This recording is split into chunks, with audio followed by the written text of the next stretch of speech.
it's never too late. You can actually reverse desert back into grasslands by introducing large packered animals. So the work of Alan Savory, it basically shows how desertification, plains turning into desert, has been happening since the bison genocide. Basically, in the early 1800s, it was responsible for the Dust Bowl. They didn't know that was going to happen, but it did. The bison are such a keystone species for this health of the soil, for the health of therefore the water, and for the Great Plains, for keeping the grasslands. They do this by eating the grass to expose the sunlight to the soil so new seedlings can rise. They do it by compacting down the soil with their massive weight, and they do it with their manure. Mm-hmm. So taking them out of the system caused a speeding up of of turning grasslands into desert, and was responsible for the Dust Bowl. But the work of Alan Savory has shown that it's never too late. You can actually reverse desert back into grasslands by introducing large packered animals. And they did this with elephants out in Africa, and they've done this with cattle. So bringing the bison back will help reverse the effects of desertification, heal the soil, allow the water systems to be replenished.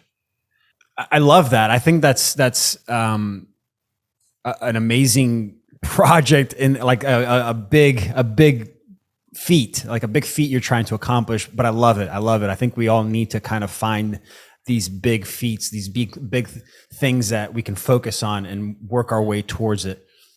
The outcomes are big, but the mission is simple. It's bringing bison. It's like one track: bring bison back, bring large packered animals back to where they were. Like, it's a very specific thing. It's a one-step process that has a myriad of positive effects that basically come out of it. And whether it is bison specifically, which is ideal, or if it's what's called beefalo, which is the hybrid of cattle and bison, it's basically about getting large packered animals back onto the place where they come from. I don't know if you've done any research. I just want to know I have some questions about it.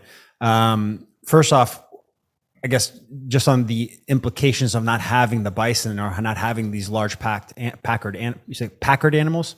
Yeah, packered animals. What are the effects, to having these plains turn into deserts? What are the effects on us, on humans? How can that affect us individuals? Because there's so many things happening in the world. Yeah. We try to focus on and prioritize the things that are having direct effects, at least initially. So what are some of the effects? Food is the focus. Gotcha. Food. I mean, the decentralization of food. That is what I want my impact to be. The processing of food, the growing of food, and the sharing of food, the commerce of food has to be decentralized. I see. So is it more about like doing this so that we can have more land to grow our food on? Yeah, but also have more meat. Right.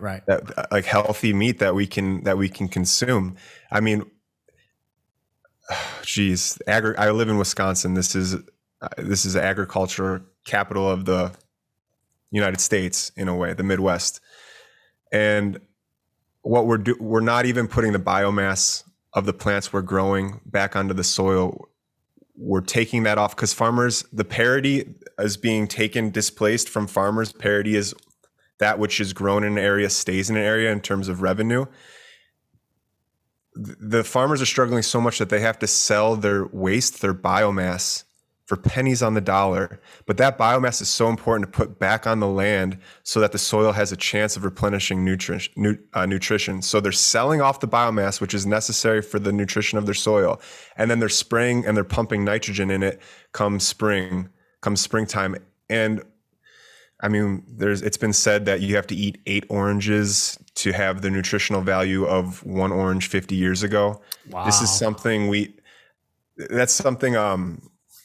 Sadhguru, if you've heard of him, he's a very prevalent speaker, philosopher of our time.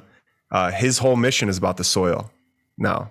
So if you don't listen to me, if you like how he talks, which I like how he talks better than me, listen to him and what he has to say about the soil and what's happening to the nutrition of the plants. And how I see it, the manure from the buffalo is enough to create grasslands, which can create healthy soil, which we can grow on. And we can have high quality meats that people can eat as well.